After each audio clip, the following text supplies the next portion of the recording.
ഒരു വലിയ കുടുംബത്തിന്റെ അത്താണിയാണ് ആ പെൺകുട്ടി. അവൾക്കൊരബദ്ധം പറ്റി. നമുക്ക് അവളെ പറഞ്ഞു മനസ്സിലാക്കാം.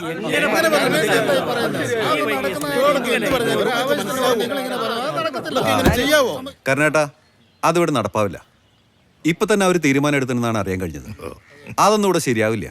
കണ്ട വരുത്തന്മാരൊക്കെ നമ്മുടെ നാട്ടിൽ വന്ന് നമ്മുടെ പെൺകുട്ടികളെ പ്രേമിച്ച് വശീകരിച്ച് വലയിലാക്കുന്ന ഒരു സാഹചര്യം ഇപ്പോൾ നിലവിലുണ്ട്. അതൊന്നും ഇവിടെ അംഗീകരിക്കാൻ പറ്റില്ല. അതൊന്നും നടപ്പിലാവില്ല.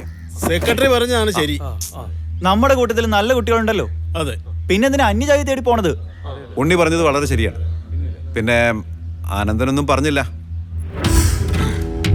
ആ കുട്ടിക്കൊരു ജീവിതം കൊടുക്കാൻ ഞാനിപ്പോഴും തയ്യാറാ.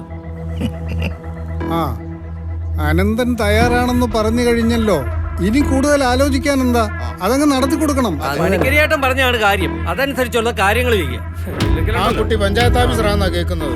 പഞ്ചായത്ത് ഓഫീസർ ആണെങ്കിൽ എന്താ അനന്തരന്റെ മോശമാണോ? ജാതിയും മതവും സമുദായവും ഒക്കെ വേണ്ടെന്ന് പറഞ്ഞ് നടക്കുന്നതേ ഞങ്ങൾ സമ്മതിക്കില്ല.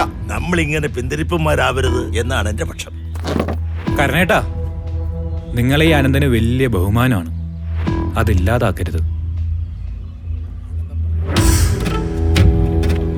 നിങ്ങളെ ഇവിടെ തന്നെ കാണണം. തീരുമാനം പറഞ്ഞിട്ട് വന്നാൽ മതി.